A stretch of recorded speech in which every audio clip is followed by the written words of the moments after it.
This is Secret Mom Hacks, episode number 84. My name is Krista, and I'm your host. It's September 11th, 2024. And did you know September is College Savings Month? I didn't either, but all the kiddos are back to school now. Many of us are resettling into a school routine and starting to gear up for the holidays. But during College Savings Month, groups and professionals across the U.S. prioritize sharing the benefits of saving for college early, along with tips and resources to maximize those savings. Now, saving for college is a huge priority for many of us, and it's awesome to have it on our radars year round. But taking a moment to pause this month before we dive into the seasonal craziness ahead with the holidays and really focus on our saving strategy can help things be just a little more manageable overall. To help us along in what can be very murky waters for many of us, myself included, on today's episode, I'm happy to share a conversation with college funding specialist Brad Baldridge. As a financial expert, blogger, and host of the Taming the High Cost of College podcast, Brad has been sharing his college planning insights with clients, subscribers, and listeners for nearly 20 years. He teaches parents the best ways to save and pay for college, including how to find the right school, maximize financial aid and scholarships, avoid student loan debt, and make your children's college dreams come true without wiping out your finances or retirement. But before we get into my conversation with Brad, I just want to say thanks for tuning in, Mama. I started this podcast because babies don't come with instructions. As of this recording, I am chasing around a 6-year-old that no amount of Googling, mom groups, or books were able to prepare me for. There's a lot of stuff people don't talk about when it comes to pre-pregnancy, during pregnancy, postpartum, and as someone who was previously terrified of all of the above, I'm here to help you pull back the curtain on all of it. And every now and then, it may get a little messy. We may share a little TMI, but that's why you're here, right? My goal is you'll leave every episode feeling refreshed, inspired, and hopeful, knowing you're not on this mom journey alone. Now, there's a lot of subject matter to cover when it comes to mom life, and we are covering it all. If you're not following this podcast yet, make sure you hit that follow or subscribe button wherever you listen to podcasts so you don't miss a single episode. Now, let's talk about taming the high cost of college with Brad Baldridge. You have a podcast, you put out so many great resources about helping families tame the high cost of college. So I'm curious what motivated you to not only start this podcast and help families tackle the challenges of college expenses, but I'm also curious how you got into this specialty of helping families embark on this significant financial investment as well. So I became a financial planner in 95, 96. And as I worked on that, I realized that college was a bigger piece of the pie as I was working with families. So in the 90s, it wasn't terrible. But then, of course, we've all heard that the cost of college has gone up dramatically. I mean, state schools are very expensive relative to what they were, and private schools are just astronomical. But because of that, it became a bigger piece of what I was doing. And then I realized that there was a lot of strategies families could use, but they just weren't really understanding how the system works. And as I talked more about the strategies and that type of thing, people listened and I started specializing it. So now I still do general financial planning. But on top of that, we also have a specific focus on what I would call late stage college planning, which is parents of high school kids trying to figure it all out. And then, of course, you say, well, late stage, that implies there's an early stage. And so early stage is, well, college is someday. We think our kids are going to go. What should we do to prepare? Versus we have kids in high school. We know we're going to college because we've made that decision. And now we're visiting colleges and we're filling out applications and we're trying to figure out, did we save enough or should we save more? Or how are we going to fill the gaps? And all of that has to happen whether you did a great job early stage, right? Some people show up with college with a big pile of money. Some people show up at college with nothing at all saved.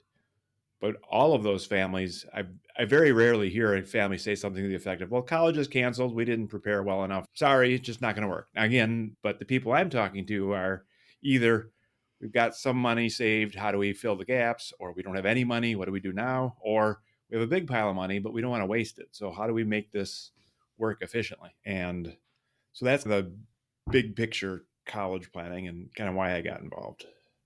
Sure. Because as a parent, it is daunting. When you think about this, because too, we're saving for retirement and we paying off our mortgage and what I feel like are quote unquote normal things like that. Then you throw into the mix of all of the things that come with raising a little human, but then you throw college into the mix. Right, exactly. Everybody's situation is different and sometimes drastically different. And some families have high income and lots of resources, and some families don't. And but the reality is, kids from all these different walks of life go to college.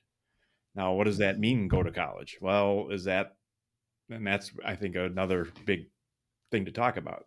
I think that's one of the worst things politicians ever did for us, which was college for everybody. Well, first of all, what does that mean? Second of all, I think they're wrong. College is not the right path for many people. So stop pushing everyone to go to college because there's a lot of other ways. I would say, the way I would say it is education for everyone. For some, it's college. For some, it's a trade school. For some, it's internships. For some, it's the school of hard knocks. They're just going to have to get out there and realize that they've got a lot to learn the hard way. And then maybe they'll come back to do college or to do internships or do something else. And lots of parents think of college as that great halfway house. They're not at home. They're getting a little bit of independence, but they're not just out there, right? How this all fits together. And I think that's where parents need to talk a lot about, well, this is the way it worked for me, and this is the way it worked for you. And sometimes it's very similar, sometimes it's drastically different.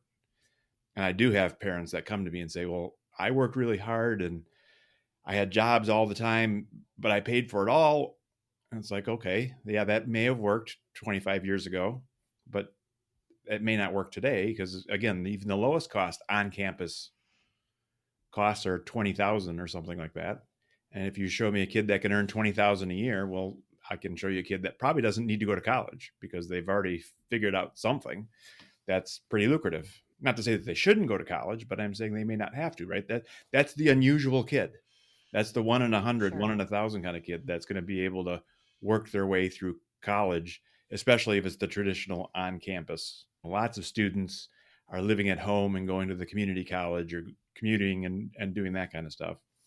Most graduates say, well, I worked hard, I have my degree, I need a new car and I need an apartment by myself and I need to furnish the apartment and I need to go out every night and I don't really like to cook, so I need to buy dinner a lot. And then next thing you know, they've learned how to spend everything they earn.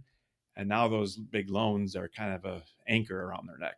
And, so it's just one of those basic lessons around stay within your means is one moral of that story. When I'm talking to a parent of a 17-year-old and they're in their final stretch here, if they had saved $200 a month, they'd have $40,000 or $50,000 now, which would pay a third to a half of college at the local state school in most situations. So it would cover a big chunk. Then the students can work and the students can borrow a little bit, and that can pay for another third. And then there's a little bit of a gap where parents say, okay, well, we can put in another 5,000 a year, 10,000 a year.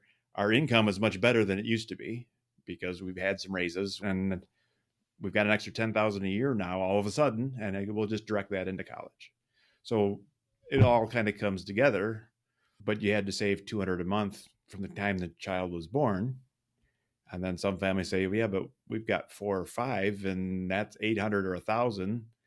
And daycare is crazy expensive. So we didn't really have any cash Mhm. flow until daycare was over. The big myth out there, kids will get cheaper. They never get cheaper unless you really work at it because you replace daycare with dance or club Mhm. this or sports or I mean you can always spend the money on the kids. I think I saw this on your website that one of the biggest surprises for many parents is that the price of college isn't what they see on school websites. So What price should parents actually expect to pay? Private schools, especially, are pretty generous when it comes to scholarships, especially for students they want. Public schools are also in the game, especially the out of state public schools. So, as an example, Stanford in California, they come in at about 90,000 per year, which is crazy expensive. But they also put out a press release about a year ago saying that if your income is below $100,000, Stanford will be free. Zero tuition, zero room and board. And if your income is between 100 and 150, then tuition will be zero, but you may have to pay some for room and board. And if you're between 150 and 400,000, you'll probably get some money off, depending on, it's more complicated once we get beyond that, those lines that they put out there. But the people that are paying full price for Stanford are the kind of people that can afford to pay full price for Stanford. But a lot of people look at Stanford and say 90,000. Well, no way, we're not even going to consider it because that's crazy expensive. But the reality is, for you, it might have been free, right? If your family's under 100,000, it would have been free. You just didn't know that, so you didn't bother to pursue it. And to be fair, Stanford and the Ivies and University of Chicago and MIT and Caltech, those schools are very generous and they can be very reasonable in price, especially for the lower income, but they're also very challenging to get accepted to. So the fact that Stanford is free really only matters to the top 3 or 4% of students because they're the ones that are going to be able to get in and go there. Everybody else will say, well, it's free and I can apply, but I'm not going to get to go, so it doesn't matter. So if you have that academic rock star, well, you do have more options. If you have the academic really strong kid, you have options as well. It's just not Stanford. It's Marquette University or Rice. And then, of course, then there's where everybody else has to go, right? I mean, that's the top 10 or 20% of, and then there's a huge swath of colleges that the rest of us all go to, right? There's the flagship state school in most states. So I guess what I'm hearing you say is, in terms of what parents should actually expect to pay, is you could really pay as little or as much as you want, right? Depending, Well, again, there's yeah, variables, there's different factors. Like you were using the Stanford example. I had no idea that they offered that type of right. opportunity, that it's tiered based on income. That's really good to know. Right, exactly. And people think, well, we're just going to get a bunch of aid and it's all going to be free, so we don't have to worry about it. That's not realistic necessarily either. You know, my kid has a certain disability, so I've heard it's free. Or again, I'm part of this ethnic group or whatever, so we're going to get a bunch of aid. And well, maybe not. You need to do more than the rumor. Let's put it that way. You really need to delve into it. But the other realistic thing is most states have a flagship state school, and if you can get accepted there, in many states, they're really strong schools. University of Wisconsin, University of Illinois, UVA, UCLA are really very strong name brand schools that, if you happen to live in those states, will be a very reasonable price. And for a lot of families, that's going to be the price to beat. It's not going to be free. But it might be 25,000, let's say. So the average public school is 27,000 right now. And for a lot of That's families, 27 a year, right? that's Is that correct. 27 a year or 27 a semester? That's per year. But Per that's year. total Okay. cost of attendance. That's tuition, room and board, books, fees, beer, and pizza. Okay, so that's the whole cost, including some spending money. It's covering things that, as parents, we're already providing most likely. It covers the cell phone, covers laundry, covers dates and pizza on the weekend and whatever. All that stuff is kind of rolled into that price.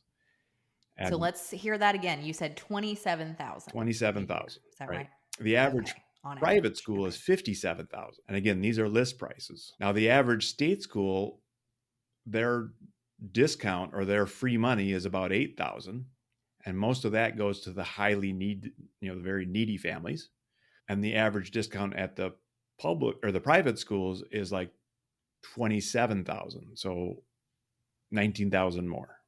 Of course, it's 27,000 off the average of 57 versus 8,000 off the average price of 25 or 27. So here's the reality for most families. Your local state school is going to be the price to beat. In some cases, you will be able to do that with out of state schools or private schools or whatever it might be. But for a lot of families, you can just kind of get in the running, right? I mean, here's the reality, right? If your local state school that's reasonably strong will educate your kid at 27,000. The private school across town knows that, and they can't cut. It's a really tough sell for them to say, well, your public schools are 27 and we're 75. That is tough. So they say, but for the right kids, the kids that get accepted to these top schools, they're going to say, well, we'll offer you a $32,000 scholarship. So instead of being 75, we're 42. And now parents with means say, we don't like the big state school. We like this little private school for whatever reason. And now it's 25 versus 42. That's doable. And then for some kids, that might be, and on top of that, because you show a need, we'll give you an extra $10,000 or $15,000 off. And now it's 25 versus 25 or 25 versus 20, just depending on what's going on. And then for families that are in the high need category, well, then you qualify for Pell Grants and some of that type of thing. And the Pell Grant can be used at any school. So if you qualify for a Pell Grant, right now the maximum Pell Grant is about $7,400. If you qualify for that through the federal system, you'll qualify for that at any school. You can take that $7,500 to the state school, or you can take that $7,500 to the private school. And so for at any income level, there's a reasonable amount of competitiveness. And another interesting thing that parents need to realize is need-based aid is the driver of some of this. Well, need-based aid says you can't afford to go without this aid, which what happens then is if you look at, and I've got this on my website, so we've got a great net price of college where you can go look up your state schools and a lot of great information. But in essence, if you look at a typical state school, if your income is below 25,000, the net price of those schools might be $6,000 or $8,000, which is pretty reasonable. Except if you're only earning 25,000 a year, that's a big nut. That's scary. That's a lot of money, right? You move up to the family that earns $100,000 and their net price might be $22,000 at a $27,000 school. And guess what? Kind of the same answer, right? If you're earning $100,000, you would like it to be 7, but for you, it's 20. And that's a pretty big nut to crack. And then the typical family that earns $150,000 and above, they end up paying full price at a state school. And that's where I recommend that families really understand. If you can't come up with why your state school is going to be a lower cost, you're probably going to pay full price, whatever that means. Because a lot of state schools, that's their thing, right? We're full price. Everybody pays full price unless you get federal aid or something else that brings the price down, or the state programs that bring the price down. But we're low cost to begin with, so we don't offer a lot of scholarships and other discounts. Whereas a lot of the private schools start at 75, and anybody that applies automatically gets a $10,000 scholarship. For kids they want, they get 20 or 30 or 40. And for kids that they want and show a need, might get 50 at a $75,000 school. And all of a sudden, the price is competitive. Here's the problem that creates for most families is, well, how do I know what each school is going to cost, right? I mean, I'm shopping now in the dark because the process is you apply early your senior year. You do your financial aid forms early your senior year. They take all that information once they accept you. So if you academically qualify, like Stanford's, they're not going to give you a financial offer until they've looked at your academics and verify that they're going to take you. Once they accept you as a student, they're going to give you, say, well, you're accepted, and then they're going to give you a financial offer middle of your senior year. And that offer is going to say, well, we started at 75, but you got these 3 scholarships and this loan and this job, work study, and all these different pieces, and here's what it's going to cost. And then, of course, most families now are applying to at least 3 or 4 schools, and maybe they got accepted to at least 2 or 3. So now they've got some comparisons to do. This school started at this price and they get this off, and this school started at that price and we got this off. And then they have from February through May to make a decision. Usually May 1st is when you commit to a school. Now, here's the challenge, right? Is, well, I don't know what it's going to cost till after I apply, get accepted, and they give me the offer. And that is a challenge. And with technology today and where we are today, we're actually able to start getting a little more price transparency, but it's a lot of work. And then you can work with a college, do their net price calculators on their website, do some calculations and predict what they're going to cost. And that's what I tell people. By the end of the junior year, you should have a school list. You should have an idea what they're going to cost. Every year I get calls from people late senior year that say, we applied to 7 schools. Unfortunately, we only got accepted to 2, and the 2 that we got accepted to, one of them 62,000 and one of them 68,000. What do we do? It's like, well, I got bad news for you.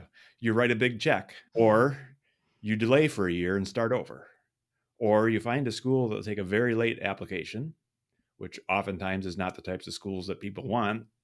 I don't have the magic bullet, unfortunately. But had we worked on this a year and a half ago, we probably could have seen this coming.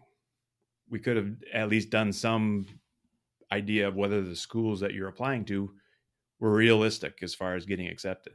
I'm not saying you shouldn't shoot for the moon and go for it, colleges. Most people have this concept. A lot of counselors out there would coach students to say, well, you need to have some safety schools. Well, what does that mean? Those are schools that I can get accepted to almost for sure. As an advisor, I would tell parents, you need to have some safety schools, some schools that will come in affordable as well, right? Not just that they can get accepted to it, but also has a reasonable chance of being numbers that you can handle. So, okay, I've got this $27,000 figure in my head now. It's kind of like an average number. So that's per year. So now we're looking at, let's say, about 120-ish thousand dollars at the end of it if it's a 4-year deal, 4-year program. What are some practical strategies you might recommend for saving early to maximize, to get as close to that 120,000 ballpark figure that we're talking about to have?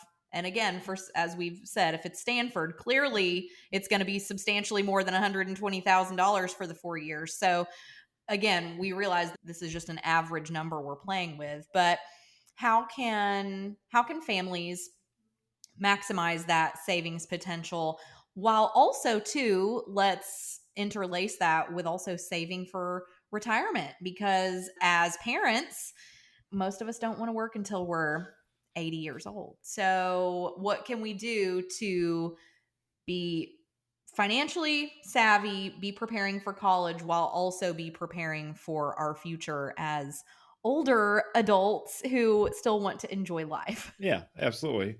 Right. And I mean, here's the reality, right? Most people I'm meeting and dealing with in late stage planning, they essentially say, well, our number one goal is educating the kids, and number two is retirement. Or number one's retirement, number two is educating the kids. And then if we have something left over, we'll do other things. And then when you look at their budgets and their savings and everything else, all their money is going everywhere except college and retirement. So everybody wants to do it, but they're not willing to do it in some regards, right? Well, we'll save for retirement later because we really got to pay the sports fee, or we need another car, or we need, or we want, right? So here's the cold, hard reality. You are going to live in a smaller house if you want to pay for education. You're going to drive lesser cars because you're going to pay for education. And it'll be harder to keep up with the Joneses because you're going to pay with education. And that's just the way it is, right? Kids are expensive, and you have to decide, well, what's important and what isn't around, and I like to pick on things like sports fees and dance, and there's nothing wrong with any of that. But if you're doing it at the expense of college, or you're doing it at the expense of retirement, well, I mean, whose fault is that? I mean, right? I mean, and people constantly say that we can't make ends meet. We're struggling. And it's like, well, most of the time you painted yourself into that corner. Our parents and grandparents, a lot of time, lived in small houses and had 3 kids in every bedroom. And that would be appalling today to say that my son and daughter are going to share a room. But that certainly was a reality. But we've got these new standards now that we're trying to live up to. And to get it all done for a lot of families might be, well, then we just have to do everything efficiently. We just got to make sure we do it well. And all those strategies and tactics that I talked about, if you get all of those right, then it just all falls together. And that's great, right? And so if you've got a reasonable income, a lot of cases, what can happen? But for some families, it is really more of a decision of, we're going to have to be a 1-car family or a 2-car family because, yes, the kids would be great if they had an extra car, but that's just not in the cards. If we spend too much on transportation, we'll have less for education. and we got to balance that out. Another important thing to realize when we talk about 27,000, right? That's not what the bill says. That's because that includes transportation and personal expenses. So the actual bill comes at 22,000. But the student can also borrow 5,500 and they'll take that off the bill. So the student borrows 5,000 and the student earns the $4,000 to cover books, personal expenses. I coach parents all the time. It's pretty easy to tell your student, but you're going to need to earn enough to buy your books, which is $1,000 ish, is what at least what they publish. And a lot of kids don't buy the books; they rent the books, they share the books. So if they go off to college with 2,000 for the year, that's what they get to spend for the year. And if they go off with 5,000, well, then they get to spend five. So that determines how much they go out and how much they eat pizza that they pay extra for instead of going to the dining hall that they've already paid for, and some of that kind of stuff. So when you take that all off, now all of a sudden, mom and dad's piece is 15,000, and 15,000 for 4 years is 60,000. So it's not, it's half as much as you were just talking about. Now, granted, the student is going to graduate owing $30,000 roughly. But again, I think most families would say that's a skin in the game for the kids. I mean, my kids are borrowing it. And again, I have people that don't believe in student loans and they can afford to not believe in them, right? That's when you say things like that, you need to have the income or the assets to back that up. So now if we're at 15,000, and you already have 25,000 saved and you have 1,000 a month and you start doing the math, it comes together. It works. The question I asked during my presentations is, does everybody pay the same price for college? Of course, the answer is no. Well, who pays less? Well, my answer to who pays less is those who plan and prepare pay less than those who don't, right? When you're at the car dealer and they talk you into all those upgrades, and instead of spending 35,000, you just spent 55,000. At the time, you're saying, "Oh, I need that stuff." You're not really thinking that's going to steal my college budget. And that's why having someone help them in a lot of cases can make a big difference to kind of pull them back and make it work. If your family owns businesses or you're self-employed, now you have control over your income and you can set up your own retirement plans and you can manipulate your income as far as financial aid. So you might be able to do additional strategies. You might be able to hire the kids into the business and save taxes while saving for college. There's strategies that you can use. And if you've got a lot of kids, you have I have a number of clients that have had twins all the way up to quads. It's a different game when you have quads and you're saying, all right, well, we're going to visit 4 schools per student. Well, 4 times 4 is 16 visits in the next 12 weeks. And That's a lot. that's every weekend. Hopefully, at least the kids will like the same schools. That's a lot of extra planning. Are you flying? Are you going to use up vacation time for that kind of stuff? So you get into all the minutia and the technicalities, and I've got 150 episodes about that on my podcast. That's what I like to tell people, right? I charge fees to help them plan, but I often save lots more than I cost because it's a complicated thing. And I've got the experience and we can shift things around and do things the right way. And then sometimes there's a huge win. Sometimes it's a minor win, but a lot of times it's more efficient than what we want to present the best possible student. Does my student need to do all these clubs and all this stuff? There's a lot of pressure on kids. We got to get in the right kindergarten so we get in the right grade school, so we can get in the right middle school, so we can get in the right high school, so we can get in the right college so that my kid can be successful. And if we fall off that track anywhere, all of a sudden they're going to be homeless and living in the streets. Well, that's not reality. And I don't think that pressure is appropriate for most situations, but sometimes it is, right? I mean, if your kid wants to be the Olympian, it happens, and their life's a lot different than the average kid. And I'm not saying it's wrong, but I see sometimes where parents are kind of pushing it on their kids. Of another great myth out there, well, my kid's going to do well in their sport and they're going to get a scholarship. Yes, that is a path, but I wouldn't hang my hat on it, especially if the kid's relatively young, right? If they're in 6th grade volleyball and they're the star player, well, great. Will that continue all the way through college, and will they still like it, and so forth and so on? Maybe. And I'm not saying cross it off, but don't all of a sudden say, well, that's our ticket, because I think a lot of times it's not healthy for the family, not healthy for the kid, where now they feel obligated to play and play well, and there's a lot of pressure. When your student figures out what they want to be when they grow up, is college a must, or just maybe it's a better path, maybe it's the only path, or maybe it's not even necessary at all, right? If you want to be an elementary ed teacher, well, there's a pretty clear path. When you get an elementary ed degree, you're likely going to be a teacher as well. Nursing, same thing, right? There's this path. But if you want to be a musician, do you have to go to college and study trumpet, or can you just go play trumpet? or who knows, right? Well, it's clear you're passionate about it, Brad. I appreciate your time today. And we know that our folks listening can find you via your podcast, Taming the High Cost of College. I'm sure it's available across all podcasting platforms. Where else can they find you? Yeah, And I'll be sure to link these in show notes as right. well. We have a website by the same name, tamingthehighcostofcollege.com. And there we've got newsletter, we've got access to the podcast, free resources like the net cost of colleges by state, and lots of articles. And then if you want to reach out, you have questions or you need help, phone numbers are there. Contact us, schedule an appointment, all that kind of stuff is all available on that website. Well, that's a wrap for today's chat with Brad. If you enjoyed our conversation, make sure you check out all the things he's up to. You can find links to learn more in today's show notes at secretmomhacks.com/episode 84. I'm curious what your favorite part of our interview was. I hope you're walking away inspired with tips either for yourself or that new mom you know. If that's the case, please follow me on your favorite podcast platform if you haven't already. Give me a 5-star rating and leave a review sharing your favorite takeaway so far. You can do all of that by going to ratethispodcast.com/secretmomhacks. Don't forget to stop by secretmomhacks.com where you can find transcripts, resources, and more. Make sure you enter your email address over there and subscribe for free so every episode is delivered straight to your inbox. Stay tuned for next week's episode, and until then, you've got this, mama.